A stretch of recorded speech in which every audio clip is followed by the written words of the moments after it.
Sometimes we don't know the same, but that don't make a difference. Hey, hey, hey, if we are here to understand, but that don't make a difference. Hey, All hey. right, welcome to Table for Us. Before we dive into anything, first and foremost, I want to say blessings to everyone and I want to give glory to God because without Him, none of the things that we do would be possible. So, welcome to Table for Us. Today we have Marrico Gill and we are going to be talking about one love, two wives, and redefining family and finances through polygamy.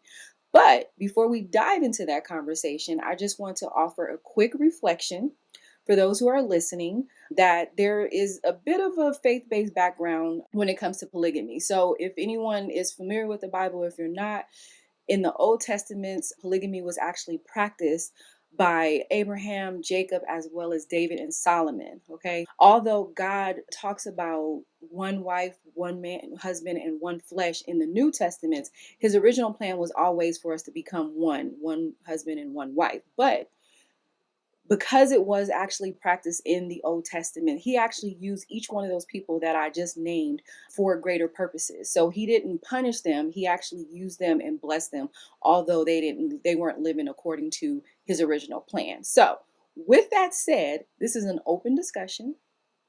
All right. And there is no judge. This is a no judgment zone here on whatever somebody decides to live because it's not for us to judge. That is for God to handle. Okay. So after now that we got all that out of the way, Mariko, tell us a little bit about yourself, where you're from, your family, and so forth. Yeah. So now, yeah, I appreciate that the introduction, Nicole, for real. So now, so yeah, again, like Nicole said, my name's Marrico Gill. I'm originally from like Jackson, Mississippi, man. And I left in 2014. Actually, before that, I left and I came out west, and really like before Hurricane Katrina hit down south, I wanted to see like how things were out west. And I made the conscious decision. I was always trying to get up to Washington State, but ended up I settled my roots in Las Vegas, Nevada, and then everything else is history from there. So that's how I got here. I met Cole here for about a year and a half ago, and man, yeah. So now we rocking. Wow, it's been that long, huh? Yeah. Yeah. All So right, all right. Yeah, go ahead. and I do have, and I have three boys. One girl, my oldest son, actually is in the military, and I get stationed in Hawaii right now. My youngest is my 13-year-old daughter. So yeah, so I get to have fun with her a little bit. So pretty cool. Getting into those teen years. Oh goodness. Yeah, I'm almost an empty nester. I got one more, and I'll be done on my house from there. So catch I me look outside after that. Catch me outside. after that. I look forward to the empty nesting. Although I don't know what I'm gonna do with my time because my boys keep me busy. So those of you, this is your first time tuning in. I am Nicole Royal, and I am the host of Table for Us podcast. I actually am a mom of seven. I have four, soon to be four adult children. My son will be 18 next month. And then I have three little ones that are 10, 9, and about to be 6. It's pretty spread out around here when it comes to my children and so forth. I am the owner of Real Legacy Services, which is a tax advisory and credit repair business, as well as I also have a print business. Oh, design and print shirts, hats, and all that stuff like that. We'll get into that later on. So let's go ahead and just actually, Mariko, I know we caught up last week just talking on the phone, but since then, was there anything on your heart that you want to talk about? It goes months before we check in. I know we talked for about an hour. Anything that was on your heart last week that we probably didn't get a chance to tap in before we dive into the topic? Yeah. No, I think we pretty much caught something up. I don't want to share too many nuggets until we start really getting to that point. Because actually, this is a real touchy subject for me, right? Because it's actually hit home personally for me. And so I think and when we get dive into it, I think for some people it may not work for some, but then some I understand both sides, right? In Yeah. that case. So I guess I'm the devil advocate for on the east side, and I also actually live that life. So, and this ain't no game. So you want to fact check me, you want to research me, you can call my mom over and ask who is it. Nah, yeah, this dude really about that life. So just to let you know, so mom gonna tell you how it is. Yes, she is. Yes, she is. All right, let's go ahead and dive in. Tell us, let's start off about your journey and how you began with the, or your dive into polygamy. Yeah. And actually, what's so weird, right? So everybody, when I say I was in Nevada, right, in Las Vegas, I moved up to Utah. So everybody think, oh yeah, you moved up to Utah for that reason. Nah, that wasn't the case. I actually moved up there because I wanted to continue to show my family, my kids, right, economic development, right. So what that looks like, what being privileged means, right, in that sense. And so coming from a town, Jackson, Mississippi, right. So I just really wanted to show them that. And just so by happenstance, right, it might just happen, right, in my life, right. So I end up by trade, right. I'm an insurance broker, by the way, but also I was certified bodybuilder, certified strength and conditioning coach also, right.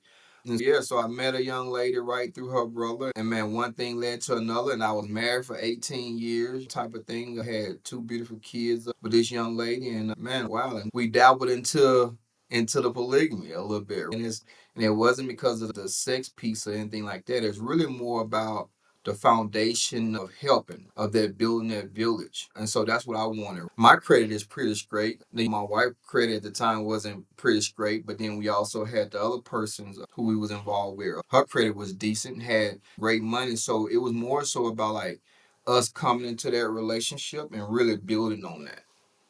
Okay. So blending what everybody brought to the table basically Right. into one. Because everybody got different needs. And so like and not just needs, different wants too. Combine the two, the needs and the wants. And I think we touched on this last week is that when you look at people getting divorced, what's the main reason people get divorced? Most of them getting divorced because why? They either the partner is not helping in some way or not having that standard of the other person's standards. And so now they start seeing things on a different level. So they go looking, and then now you find out people start cheating. You're separated in the home, but you're in the home together. So that's why I looked at it. When instead of me just looking for outside the home, let me see what I can do right in the home. And so that's kind of why, yeah. So that's why I ventured off into the polygamy a little bit. I remember watching this movie called Why Did I Get Married? It was a Tyler Perry married movie. And they actually have a part two, anybody who hasn't seen it. But one of the things that they talked about in that movie was an 80-20 rule, right? You're not going to get 100% from anybody. They're going to bring 80% of what it is that you looking for or what you need.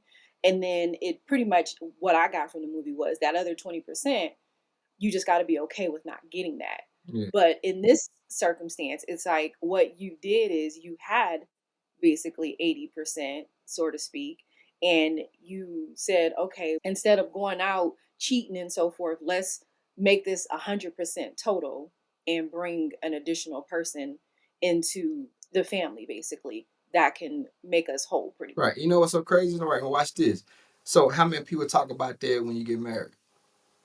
Nobody. Before you get married, I know it wasn't a topic of discussion the two times I was married. right? So No, nobody talks about that. And I yeah. believe that, and this is me, and I may, and don't ladies out here that's watching, please don't scream me up when I say this. So I think that most women want that fairy tale lifestyle, right? What I mean by that is the white picket fence, and you get married. That's just the right thing to do, right?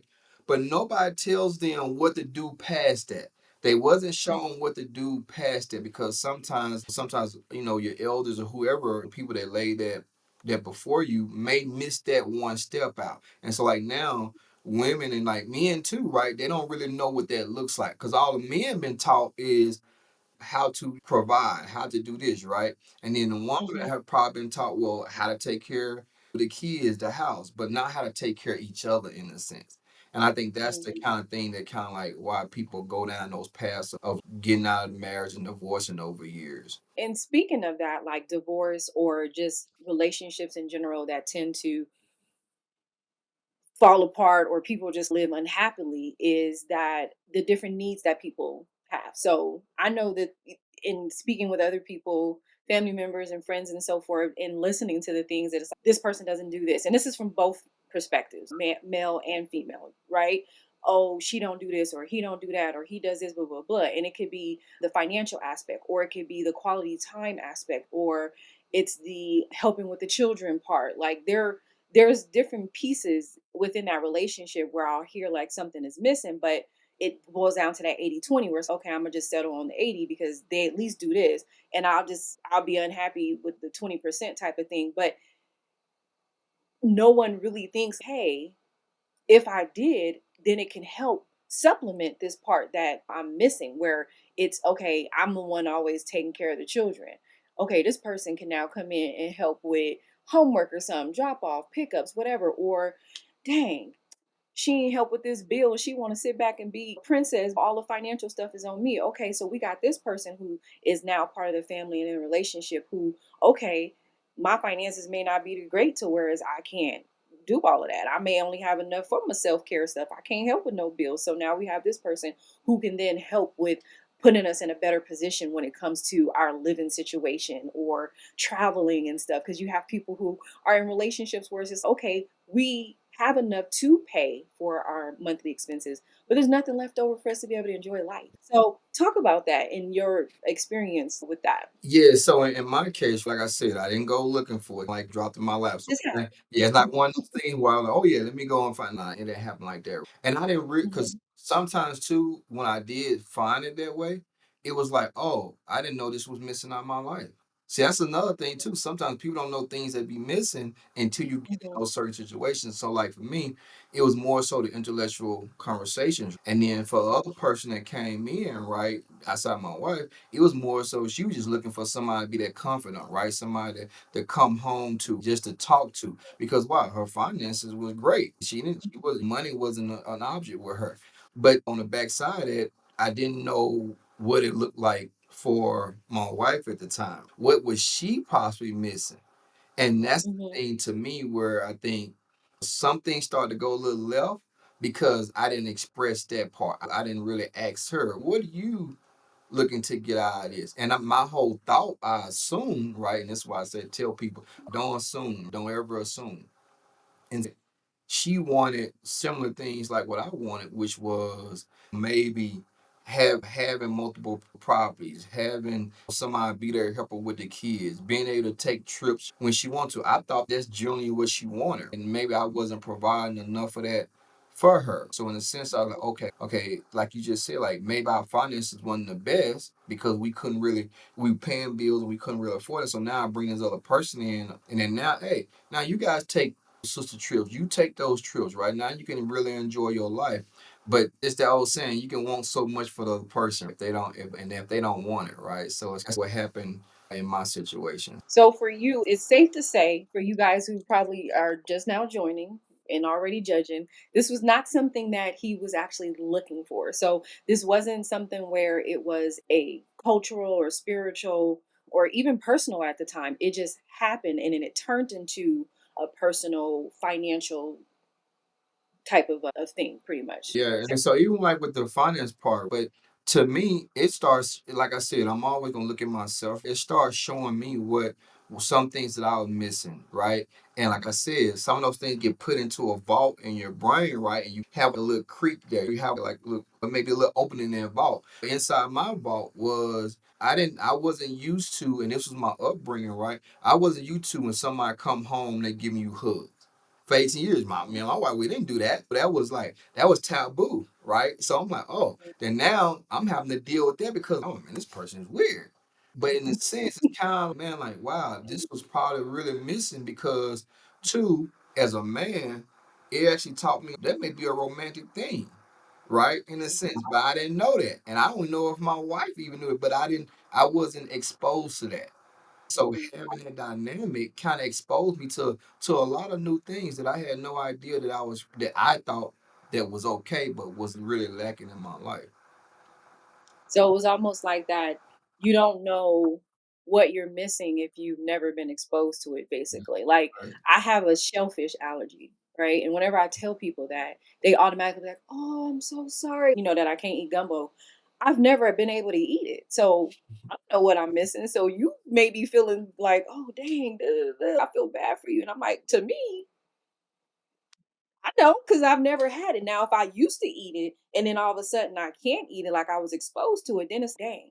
Now I feel like I'm missing something but I didn't know what I was missing because I've never had it before. So when your things are brought to your attention, then you start to think, "Oh, okay, I this different personality traits or different upbringings bring different emotions and things of the sort." But again, He was not looking for this. It just so happened, basically. And So when you guys had that going on, how did you guys' finances pretty much work with the household? so actually, that's that. I'm glad you asked that question because actually we were still living in two different homes in a sense. It was one of those things where we would probably come and stay a night over each other houses, and that leads up to this right here also because this is another one of those things. This, and I'm gonna say this as loud as I can. This was not about the sex. Let's get that out there. Was it good? Of course, great type of thing, but it was never about that part. And because I think polygamy get a bad taste in people's mouths too, especially with women with the two women or women wanting two me. I think that gets in the way of that, and I can see it on both sides, but it was never about that. But how the finances work, it's just like one of those things where we went somewhere and whoever covered whatever. It was never a thing to where, oh yeah, just because she may have all the money in the world type of thing and she gonna cover it. Nah, it was never like that. Now, Mhm. but that's her love language. See, that's another thing I started learning about what's love language. I never Different that languages, yeah. never had that conversation. I don't know what giving. I didn't know giving was a love language. So Mhm. sometimes some people like to give that way, right? Mine is Mhm. my love language is in intellectual conversations. I didn't never know that until now, right? And so, but again, it goes back to because I always talk when I'm talking about two people, but it's really my wife too. Now my ex-wife in the sense is that I think my mistake was not really understanding what she wanted out the deal. Mhm. That's I think that was the biggest thing. I never really grasped what she truly wanted. And looking back at it now, I'm just like, oh, okay, I think I dropped the ball with that because that's why I'm in the situation that I'm in. Now we're gonna get to that. So yeah, Okay, okay. That I first of all, let me just say that is very grown man to be like, okay, I'll admit I dropped the ball or where you fell short at in the circumstance because that is probably the biggest thing that I noticed and on both sides where we don't take accountability for the things where it's okay, let me reflect. I probably could have did that different or whatever. But this was a new experience for you as well. This was not something you were looking for that you researched and studied on. It just happened. So it sounds like you pretty much just was learning as you go, in a sense. and you got to think about we're bringing people involved in this.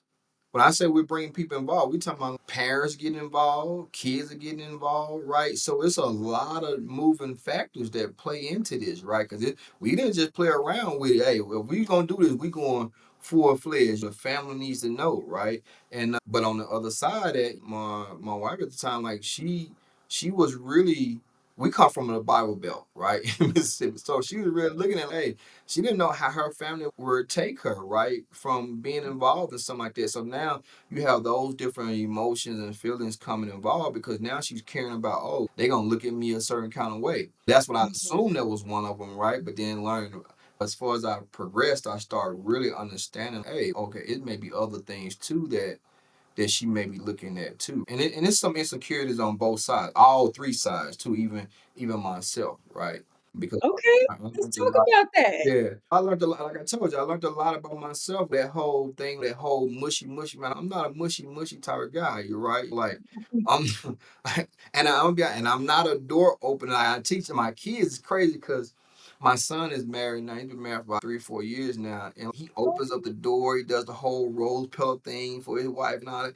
I'm not that guy. I'm not. Rico, really, you look when we've gone to BNI meetings and stuff, you done opened the door before. Yeah, no, so yeah, so I'm talking about that. I'm talking about like car door type of thing. Yeah, I'm gonna do that. But like the rose pillow thing, yeah, nah. Like I'm not the guy that gonna go in and pick out cars and all this stuff at stores. You gotta be with me. I'm not gonna. I'm not. But so when I do it though, then now it's one of those things where oh yeah, I know he got to really care for me because man, he dude. It's like Because Sunday, you put like some with thought my and fiance effort now, in it. she's yeah. If you go do something like this, I know it takes a lot of. I get kind of like chilly a little bit. Cause I don't do that. I don't do that. But I still Oh, care though. I genuinely care though, for real. I may not show it, but in this situation with the polygamy though, like I just truly believe I think this can really solve a lot of problems in the African American community. Switching gears here, like from the mhm. single mothers, like to kids, Mhm. young men, young women being in these streets. And for me, I see too many. And that was the whole thing why when I really did look at it, that was the main reason because I'm starting to see and how you did. My fiance had a daughter too, right? And she has a dad in her life at the same time, but they split up. So I just truly Mhm. believe that, man, if you put a decent man, I say decent man in the house with Quote, decent. right, so cool. And I'm not talking about just the cat that's just going to work, come home, and like he just king it when he come home. I'm not talking about that guy. I'm talking about the guy that's actually going to practices, picking the kids up, going to dad with donuts type of thing. Parent teacher comes from me means I'm talking about though. That's what I mean. Like be Involved. really being involved, right? Because I start understanding there's a difference between dads and fathers. And people like, oh, Mhm. what you mean? That's a whole nother topic. But there's a very big difference, right? In that. And so I just think that if I know we have the Bible thumpers, right? I used to be a Bible thumper too, right? I believe in the man upstairs. I believe in the universe. But what I also believe in is what's real. When you have 16-year-old girls coming into the church pews pregnant, sitting on the front row, and your pastor don't want to talk to them about safe sex, we got a problem. But then if you Mm. had those men in the households, now it'd be a totally different ball game. And that's why I say you just really just gotta get some strong men in these households to be role models because I always tell my kids and tell people I don't want my kids to go looking for role models past the front door. And so if that Mhm. means that we gotta do polygamy to do, then I'm all for it. I agree with you there. Being a product of a teen mom, my grandfather was a military man.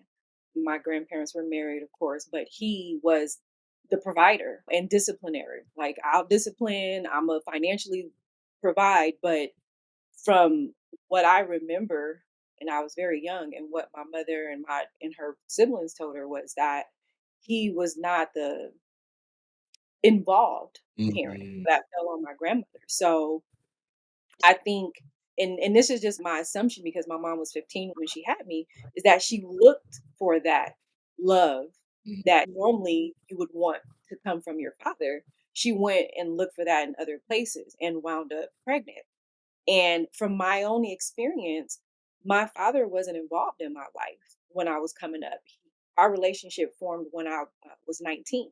And from there, it developed into the best bond ever. And I became like a daddy's girl from that point. But those years before, I didn't have my father around. So I too was looking for love in all the wrong places when it came to that love that I didn't get from my father, that being involved, that male shoulder to cry on or comfort me and so forth. And I went looking for that in all the wrong places. And that's a whole nother episode that we can have. But Right. I definitely agree that an involved father is necessary so that, and as well as an involved mother, because you'll have sons going to look for love in all the wrong places and end up in toxic situations or unhappy situations because they didn't receive that proper love and involvement from their mom. So each parent brings different things to the table And that's when it comes to parenting. And so that's exactly why I said I like the two women in a polygamy situation. I know people, women gonna say, "Oh, we could do two men." I get it,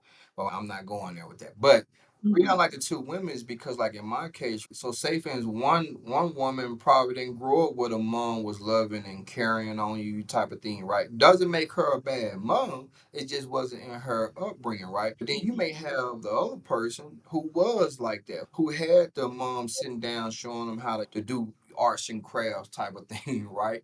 Then too, and I look at my kids, right? My daughter May was missing that.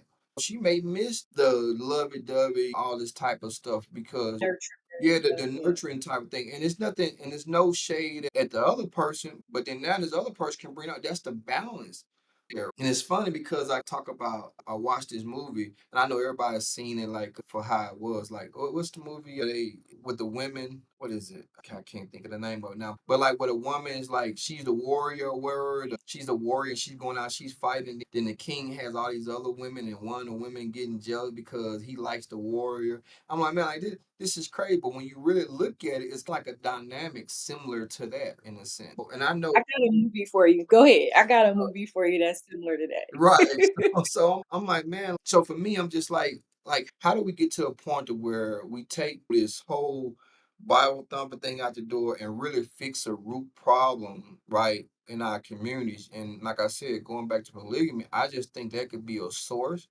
to help in that, right? But of course, you gotta figure out how to deal with your emotion. You gotta figure out how to deal with your feelings. You're gonna have some insecurities come up. Then if you ain't never had no insecurities, you really gonna have some then, right? Because now you're gonna be like, oh, Mhm. somebody is doing a little bit more than this person, or he may be more attracted to this person than he was me, or I don't have a big butt. She got a big butt. She may have this. Listen, you gotta get those insecurities under control, right? If that's the case in polygamy, what another thing I do is also, man, just like you do husband and wife therapy, go to therapy together, right? Because those things can help in that sense. I wish that's something that I had did. Therapy is very important. And just talking about that, so just to circle back and reiterate here. So the biggest thing for you was it could you saw this as an opportunity to supplement what the other person probably wasn't able to give as far as love language, because there's five different love language. You talked about intellectual words of affirmation. I feel is also your thing, where you give a lot of verbal praise and you're doing good and this and that, so that's your thing. So it's key to point out though that people have different love languages they like to give, and then there's different ones that they like to receive, right? So let's just say, for example, mine is quality time. That's how I like to receive love or whatever, and acts of service, right? My thing is gift giving and acts of service, right? I might not always want to spend quality time with you, but I want you to be able to spend quality time with me. So it's important for individuals to talk about that. Like, how do you like to give love and how do you like to receive love? What is your love language giving and as far as and receiving? You know So, what? For me, the giving is just doing. Right? It's mhm, just do, right? I like Nike. They say just do it, right? For that reason. So for me, it's not, especially if I have the money, right? I'm just gonna do it. I'm gonna go and buy stuff. I can send you on trips. I can all that type of stuff, right? That's just me. I'm gonna do it, right? I'm not like I told you. That's why I say I'm not like one of those people where I'm not a planner neither. Some people are planners. I'm not a planner. If you tell me to plan something, I'm not done. I'm a fail. I'm a failure at that. But other people may be good at that. So that's why I told you, like with the whole roses in the hotel, and I ain't planning that. We ain't doing all that. Cause how am I do it? But then you also, like on the other side, like you said, the receiving it. I think that's another case too, Cole. Like for me, I have a hard time receiving it. Believe it or not. And the reason I have a hard time receiving it because I didn't come from that. And two, and being married too, and no, again, no shade at her. It was like I didn't never receive that. mhm. So yeah, I could see you as being someone who the intellectual receiving and the words of affirmation, like somebody basically telling you, like, okay, encouraging and motivating and having those type of things. yeah, the pouring into, I'm cool with that, and I'm not gonna let it just fill my head or nothing like that. But like at times, I definitely need that. I guess in a sense too, and then too, I guess some type of gratification. I think men don't get enough gratification, but I don't know. No, Okay. they don't. So They don't. And because I guess for us, for women, we feel like y'all men, y'all masculine, right? But we forget that you guys have emotions too. Y'all just don't wear y'all emotions on y'all sleeve like women do. Like we're more of an emotional being, whereas men are not. But every now and then you still want to hear, I appreciate you or thank you for whatever it is that you did. mm, I agree with yeah. you. Like, And it goes hand in hand. That's why I tell people too, like, I salute to women that's raising kids by themselves because I tried it. Like, I'm saying I was married, but at the same time, I tried to be that stay at home dad. And I was stay at home dad for almost 2.5 years. I'm going to tell you something. Not for me. I'm cool with that. I'm cool. Listen, did they find you crazy? yeah, because some dudes like, oh yeah, I can do. Oh yeah, change some diapers, change some diapers. Because it got to the point where like my mom was dropping off like my sister kid, right? And then Oh, like I'm like, damn, now I just got my. like wait a minute. I didn't sign up for all of this. I'm like, man, I ain't do all this, but so that's why I say I'm always gonna go back to the point to where, for me, I'm so a believer on this, and this is around all cultures, all races, right? Not just white or black and brown or whoever. I just think that if you got to have that sense of community with people, because this is a subject touching everybody. And I don't care what color you are, because I know white folks are dealing with this too. The same thing. So for me, I just think sometimes we don't like to go back to those old biblical things like what you started with and seeing how they went. And I was gonna pull us up, but I wanted people to, and it's one story right in the New Testament, like some people miss over, and it's the woman at the well, right?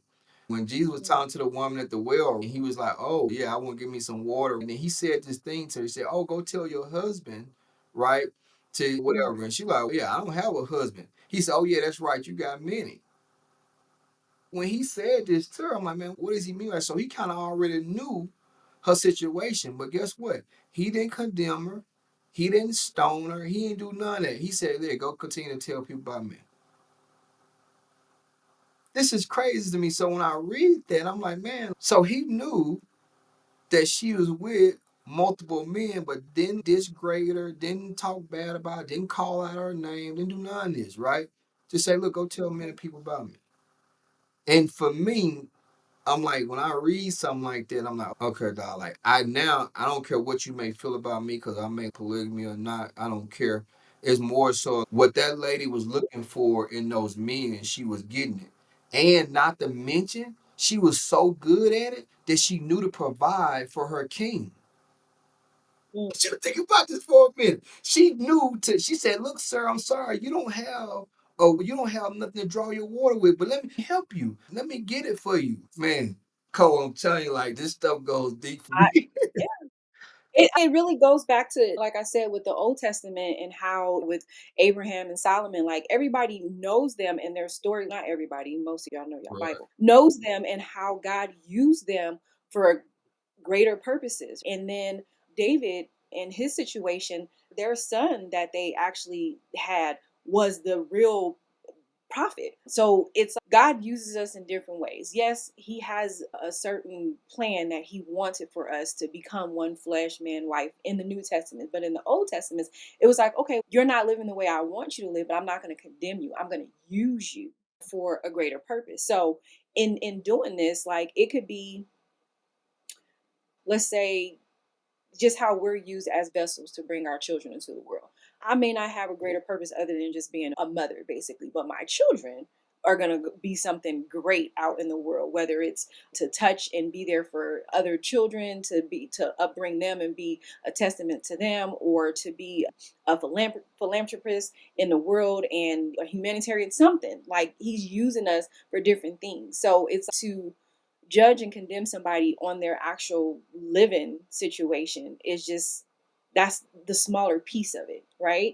Because there's, okay, I'm using you for some other stuff, whether it's to show the world that, hey, love one another and come together, multiply and be fruitful, whatever it is that he's using us for. It's really not for us as individuals to sit up there and judge, but Yeah. because I'm we are glad you went imperfectly into made, that. we automatically I'm glad you went into it because that's one of the things too, right? Like I truly believe that the partner that we got involved with, right, didn't really have that love type of relationship with past partners.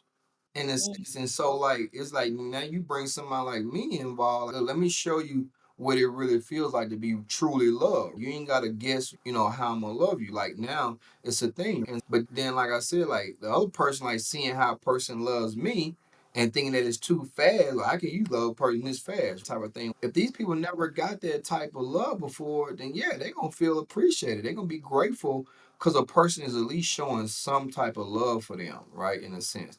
And I think that's the whole thing. Like with me, like I'm just gonna continue to show love no matter what. Cause I'm in my 40s, man. At the end of the day, I'm truthful, I'm honest, I'm loyal, right? And I'm gonna be very honest with you, right? Whether I let the chips fall as they may. But, Mhm. like I said, going to this, man, it's just one of those things, Cole, where people really gotta take those veils off for a minute and see what's real going on out here. And I think that's why we having this conversation today for people here is so that way, and cause maybe some people are contemplating that, right? They trying to see what it looks Mhm. like, what it would feel like. And I'll be very, it's a hard thing. It ain't gonna be something that's easy, right? You got it, because there's a lot of emotions there, a lot of feelings there, some insecurities. I know I'm always bringing back to that. It's just a matter of you got to figure out what those boundaries gonna be for all parties Mhm. and what it looks like. And once you get that out, So Yeah, no, go ahead, go ahead. Now I said once you get those boundaries out the way, then now you understand what everybody focuses is, right? So it's like Mhm. getting back to that focus. Okay, what my and our focus was really about, because if you don't get to those boundaries things, then now your focus gonna go off. You're gonna lose focus of why do we even start doing this in the first place? And for me, Right. it was around, oh, let's go buy real estate, right? Let's make sure Mhm. everybody credit is good. I know you the credit guru, right? So for me, those are some of the key things. And also, more importantly, is because everybody's well being, right? And what we can provide for each other and for the kids, right? Because, like I said, we had kids in that sense, right? And I truly believe, man, we was happy at some point, right? It was pictures that we took that I truly believe, like, you will be unbelievable how happy you will be because some of those other burdens, like what you saying, like being able to Mhm. provide, cooking, cleaning, taking care of the kids, going to work, right? When somebody else Mhm. is actually sitting there taking a blunt of some of that stuff that you don't have to do. And the other little silent thing in the room, right?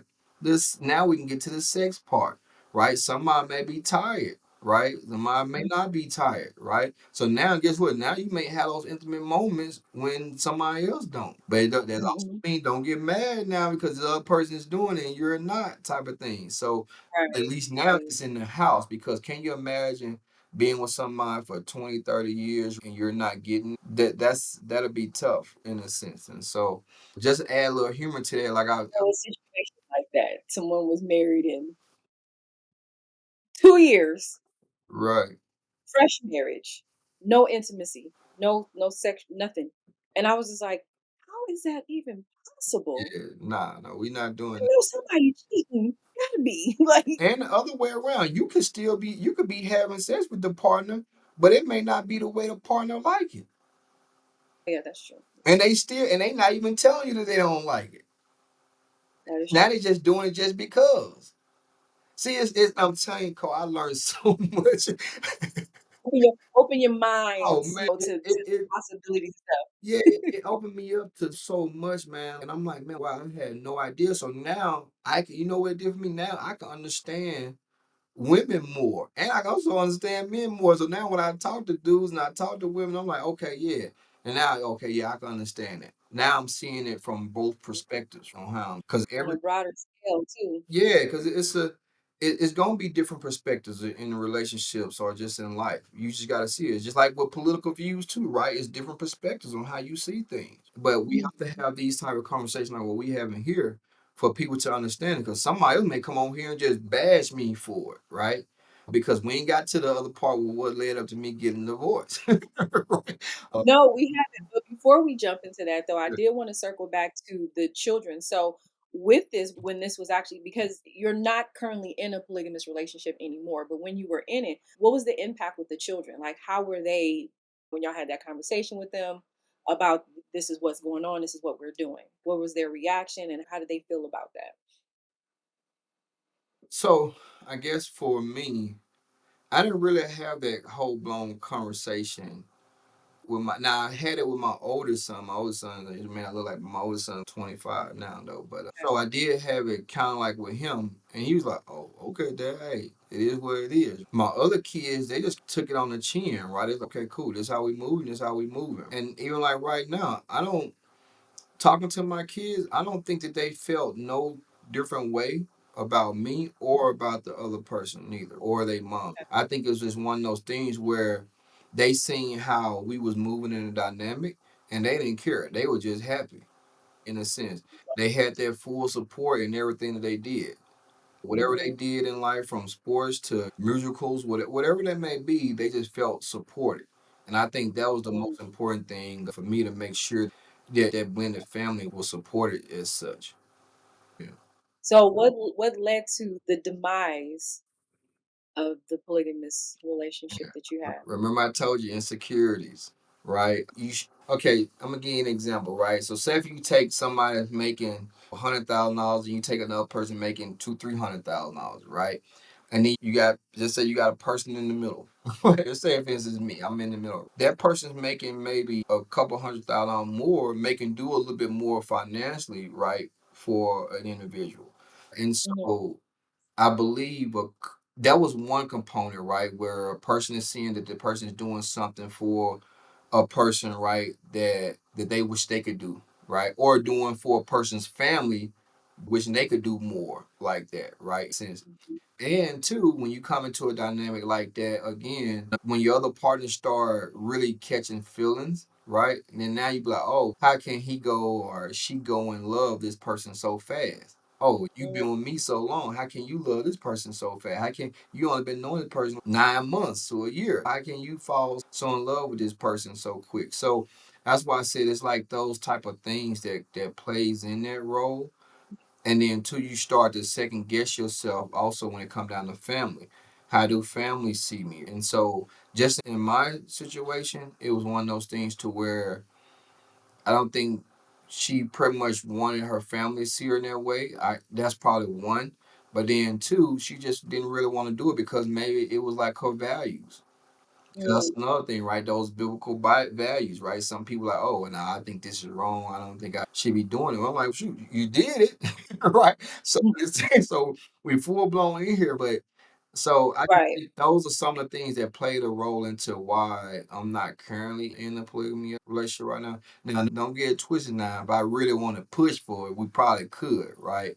But I'm just not pushing for it. And here's the reason why I'm not pushing for it is because it was me who brung in the other partner, right? I think now Mhm. the female that's in my life, the woman in my life, has to be the one that goes and find that. I'm just gonna be the one that's kind of better, right?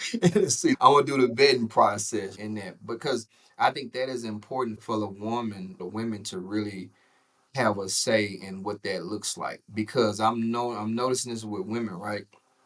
You guys know how each other are in a sense. You like more than men. Men just see like on one thing, right? One perspective, but women see it from different ways. Okay, how does woman carry herself? What does she do? So it's some of those things. We gonna get along type Right? of Yeah, stuff. yeah, yeah. You know, see if you're gonna get along together in a sense. And so I think that's the thing for me. But do I regret anything? Nah, I don't regret it because it taught me so much. It really, Okay. really taught me a lot. Like I said, if it was I know we're doing this podcast for the viewers here, but if I can really be an advocate, right, or activist for this, I would.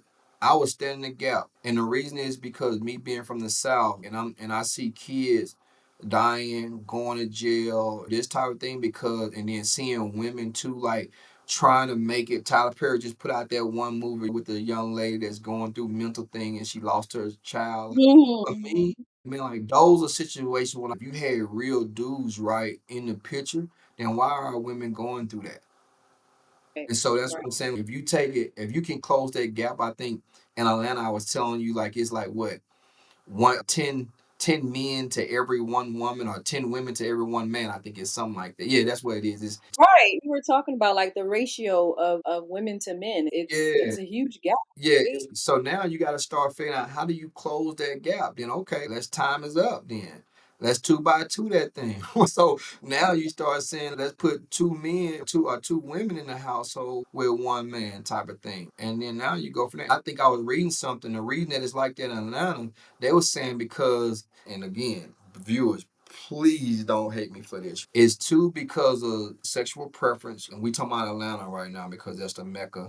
And the other one is because of mass incarceration of African American men, and I'm talking about men, Mhm. right? So it's more men locked up than there are in the free world, and so now that's why you have so many women to one man there. And so that's what's going on right now. So for me, like I said, I would definitely be an advocate for that just because of the kids and for like in the well-being and mental health of women, man. Like some people think I hate women. I don't hate women. I love women. I hate to see women in certain situations when I know, especially if I see By a woman themselves. trying to improve on life, right? Because some women, Mhm. I know some women that ain't trying to do nothing either. But then I see women that's out here going to work, trying to provide and stuff like that. And I'm like, man, dang. I guess that's my sucker point too, right? Because I like, okay, yeah, hey, bring in the house. Let's go. When I first moved to Vegas, I was like, oh yeah. I'm like, hey, yeah, I'm gonna have me like, I'm gonna go and get and you just don't quote me. I said, I'm gonna get me some stripper girls and put all of them in the house. I ain't gotta be with them or nothing like that. I just wanna have me a mansion and just, and man, let them live. Everybody pushing Mercedes and Audis around here and we good. Now, some people might say that's giving pimp I know, status, right? So but so that's what I said. So that's on some pimps over there. I am from Mississippi. Now, I'm messing, I'm messing with you. I'm messing with you. I could not with you. I could not with you. But speaking about that, so there was actually because I honestly I've never lived polygamous. I did at one point have an open relationship when I was younger. I was about 19, 20, and I was dating this guy and we had a conversation and talked about we were too young to just settle down and be monogamous. Now, I feel like with monogamy, it's literally a choice, right? You choose to be monogamous. So we had an understanding that we were too young and we was gonna leave the door open, not to replace each other, but just to not feel that pressure and obligation to one person. And it worked. I actually enjoyed it. I didn't have to worry. There was no insecurity for me at the time. It worked for me because if and most of the time we literally were together dang near every day. So if there was a day that he wasn't, he would let me know, hey, and I knew everybody that other people that he would talk to. It was only a few. And he, oh, I'm hanging out with this person. And I'm like, okay, cool. Hit me tomorrow, whatever, right? And what happened was it was open on both sides. So I was free to talk to whoever I wanted to talk to, right? So in doing that, I wound up pregnant basically with my oldest son. And that pretty much became the demise of that open relationship because we didn't have a conversation about children or anything like that. Like it happened and he was not okay with that. So that whole thing just went south. But it was always in the back of my mind, like, hey, is this something that I would be okay with? Now, at the time, I didn't have a child, but had I had a child, he had a child, and I was very involved in his child's life because at the time, the mom was going through some things that she was going through. So I stepped in, being that nurturer, making sure he had the things that he needed and so forth. So in looking at that situation back then versus now, and thinking about a TV show that I used to watch and incorporating, okay, I'm a single mom, and it would be nice to be able to have another mom involved to be able to come in and help with whatever I need, basically, right? And vice versa. Okay,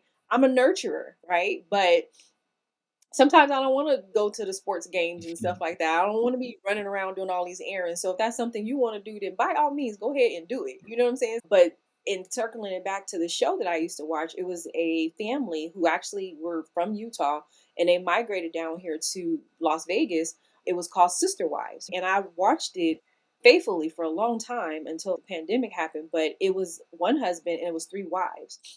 And that whole thing worked for them. And there was a lot of people that were judging and so forth. But what I saw was he added a fourth wife and things started to deteriorate. And in my mind, I'm like, okay, he bit off more than he can chew. Insecurity started to creep in, more so for the first wife and the third wife. The second wife, she was chilling because she was like, I like to go and work. I'm a provider. I'm not a nurturer. I'm not the mom type who want to do all that. That's y'all thing. I'm gonna let y'all handle that. So she was fine. But the first wife felt like, okay, now I'm being replaced because now you really don't have any time for me. The third wife started feeling jealous because it's okay, now you're spending all your time with this one. So in saying all of that, like if you were to get back into polygamy, what does that look like as far as the women? Are you just two, three, four? Oh no, How many? yeah, no, Too many. no. I'm definitely keeping it two minimum, two to max is for me. Like I'm good on that three, four, five. Nah, I'm cool on that because just like what you just said, man, like dealing with the insecurity, the jealousy, and all this type of stuff, man, like that stuff will start playing a role. And then two, it goes back to their first talk, right? Their first dinner talk, right? What I mean by first dinner talk is that those gonna be those boundaries, right? That you have to address. I think that's the whole thing. Mhm. Like nobody, and I'm not saying you got to have a whole blown contract, and maybe you do have to have that because I'm noticing like in the polygamy world, some people are having contracts in that sense, but you're not typically married, so it may be some people running off with houses, and some people like it's a big old mess. So I can understand. Definitely should have a contract. Yeah. Yeah, so I think that is huge, right? When I seen it, I was like, okay, yeah, the contract thing could bind an agreement, right?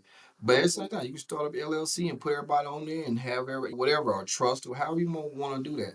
But for me, yeah, it's definitely only gonna be the two for me, and it's also not a preference neither. White, black, Puerto Rican, Hispanic don't matter in that sense. It's just as long as you're about your business in that case. I think it'd be a thing that I definitely would explore, but again, it won't be up to me. It's going to be up there if that's what she wants. And I think You're open to it, but you're not gonna push it, basically. yeah, I won't push it. I'm definitely open to it. And the only reason I'd be open to it, and this may sound it ain't because of the sex again, I'm gonna go back to that.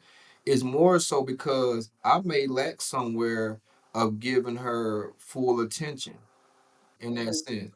And I think because I know myself right now, and I may feel like that's just how what it is with me. I'm lacking somewhere, or like for me, it may not be that she can have a conversation with me, or vice versa. I may not be able to have a conversation with her, but it's not gonna be a thing where we put each other against each other. In a sense, we can't do it like that, but we can tell each other, and pretty much just it's just like how cheating people and how you get into that Mhm. whole that work husband and work wife. Because what happened? Mm. You're going to work and you complaining about each other. Yeah, yeah, In a yeah. sense. So now you complain about each other. So now that's what that was leads to the cheating. That what leads to all this stuff. Now each other somebody showing up at somebody's house and somebody showing up at the job type of thing.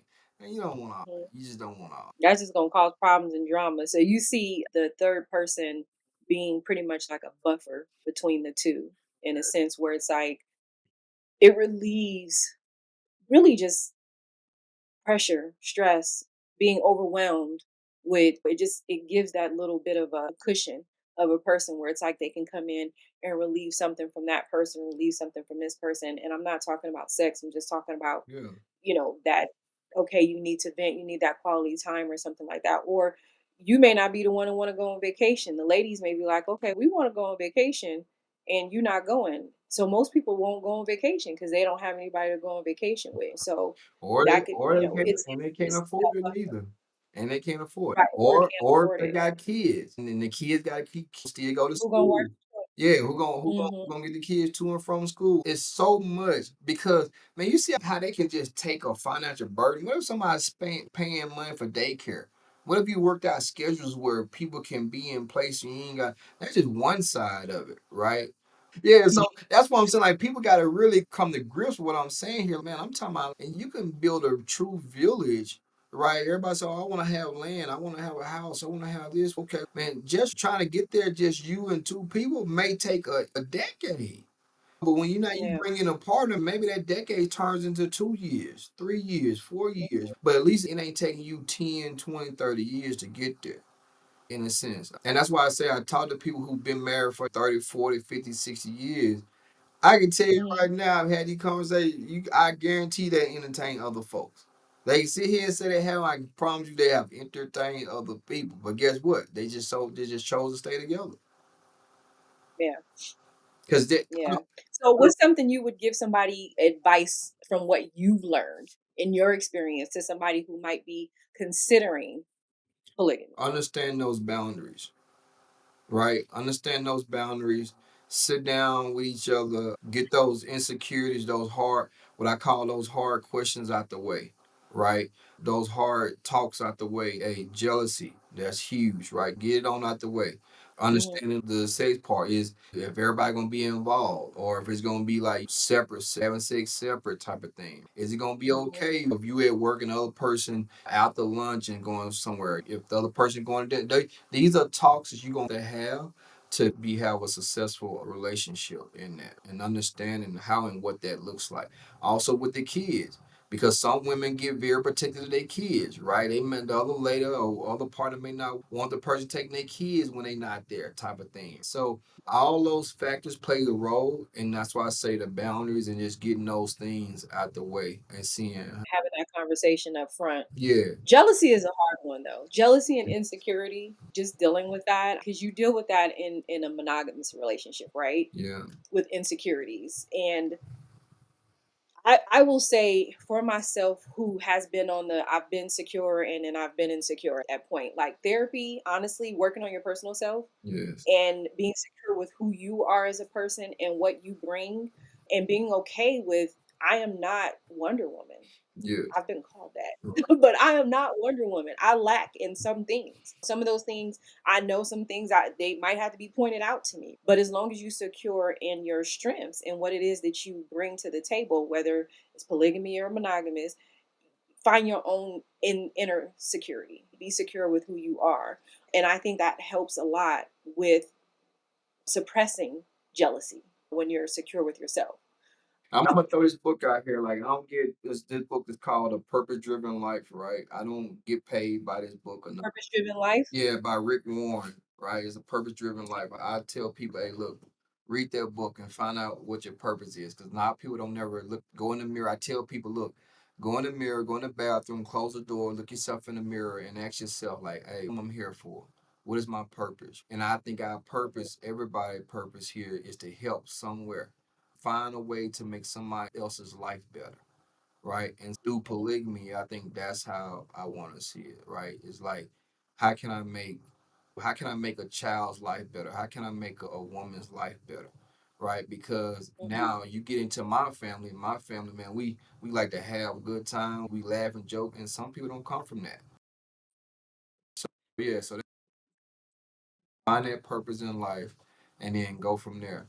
And Nicole, I really appreciate this. Has been very, very fun, man. I like Really good because you honestly, you'd be surprised what goes on in people's minds. And from my viewpoint and how I saw it, I really didn't know anybody of color that was doing this. In my mind, I was like, okay, that's the white people in Utah. They're the only ones who are in the polygamous thing. But it's a very misconception that there's probably a bunch of people that are out here. I know in other cultures and different countries, they may practice one husband and multiple wives and stuff, but in our community you don't really hear that much. So I am very grateful that you came on to talk about your own personal experience and your viewpoint and how you feel about it, and take that whole misconception that okay, it's all about sex, because it's not.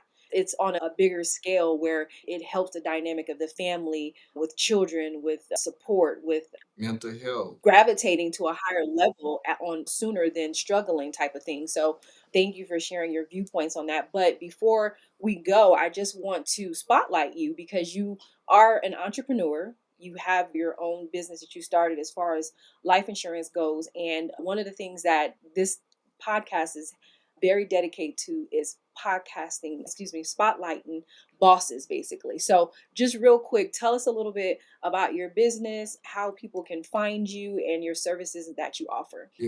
Yeah. So again, my name is Marrico Gill. I am an insurance broker. And at the moment I own an organization called nowhiringbrokers.com. You can find me on Facebook. I'm not on IG like I should be. They keep telling me get on the Tiki Taki. I tell people, but I definitely am on Facebook. And like I said, what I do now is I've been in the industry for a while now. So now what I do is I'm converting it over into training people how to get into the industry because nobody knows the finance of how and what agents get paid. And I think that's something that people need to really know of this is an industry that's a $7 trillion industry. It's not going broke by any means, but the finances is huge. So that's why I created nowhiringbrokers.com for that reason. Is it not or Now hiring brokers. Sorry about that. Yeah, my okay? southern accent. Yeah. So now No, it's okay. Just want to make sure the people know. yeah, so now when you see it, it's like it's no whining, but now it's now hiring brokers.com. So yeah. Okay, Yeah. okay. And I just want to piggyback on that. Mariko is very knowledgeable when it comes to the insurance world. He actually taught me a lot to whereas you have a bunch of people who teach stuff on YouTube and everything, but he breaks things down and makes sure you're very knowledgeable about what your choices are when it comes to life insurance. What are your goals? And then tailor things around where your goals are financially that you're trying to accomplish. So definitely reach out to this guy. He will break it all down And for free for too. you in For a way that free. you can understand. For free. I don't charge people for this. I'm not a gatekeeper. And you have a calendar as well if someone wanted to book a call and Yeah, kind of yeah, talk to yeah, you yeah. as well. Yeah. All right, so we'll make sure that we provide all of his information where you can contact him. I strongly agree. If you do not have a life insurance policy, you need a life insurance policy, but you can also have a life insurance policy that actually benefits you while you're still living too. So reach out to Mariko and he can break all of that down for you. I want to thank everybody for sitting with us today at the table. Thank you, Mariko, for your time. I pray that everybody has a blessed week. And until next time, stay grounded and stay grateful. Thank you so much. Hi. Hi, I'm Nicolette Royal, and I am the owner of Gym Royalty. So, Gym Royalty is a service business, and what I provide is teeth whitening, tooth gems, permanent jewelry, and piercings. Yes. Now, the piercings that I can do your nose, I can do your ears, and belly button. That's it. I'm not doing anything else. My teeth whitening services, if you're somebody who just started out with and you've never had your teeth whitened, I normally recommend that you get an hour treatment and then you just every month you get a 30-minute cleaning. So I got started in this last year, actually. Has it been a year? Yes, last year. I went to a conference in Atlanta called Invest Fest, and I had always would see, it was Janet Jackson. She was actually the first person that I saw, and she had a diamond on her tooth. And I was like, oh, I want one of those. I'm like, how much that cost or whatever. So I end up seeing a booth at Invest Fest, and they were doing tooth gems. And it's not a diamond, it's actually a Swarovski crystal that you get, and I believe they was using the same thing, but I use basically the same dental glue that the dentists use to put your braces on. So if you take care of it, it will stay on there for up to 6 months is what it will last you. So I do the tooth gems, the teeth whitening, and permanent jewelry. So the permanent jewelry was a service that I added shortly after I started Gym Royalty. So I have a bracelet on right now. This bracelet has been on for probably about 6 months, and it's called permanent jewelry because it doesn't have a clamp. So this does not come off, it stays on. The only way that I could take this off is if I cut it off, basically. So I do the permanent jewelry bracelets, permanent jewelry necklace. You can also do an anklet as well. I've seen some people do rings, but I stay away from those. I do sterling silver, gold filled, and what gold filled is, it's not gold plated. It's almost solid gold, but it's a percentage less than solid gold. So you have solid gold and you have gold filled. Gold plated normally just means that they've painted over something, but it's actually gold filled. So it'll last you a long time, and it's actually cheaper than getting solid gold. And depending on what it is you're getting, I charge by the inches, but you can find me on Instagram at Gym Royalty. Our services are in Las Vegas. So if you're in the Las Vegas area, you can book an appointment with us to either get a piercing, your teeth whitened, a tooth, or permanent jewelry. I'll put a link below for our booking site. Yeah. So I'm Nicole Royal, owner of Gym Royalty. And I hope if you're in the Las Vegas area that you will go ahead and check us out and book one of our services. All right. Hey, hey, hey. If we are here to understand, but that don't make a difference. Hey, hey, hey. If we are here to understand.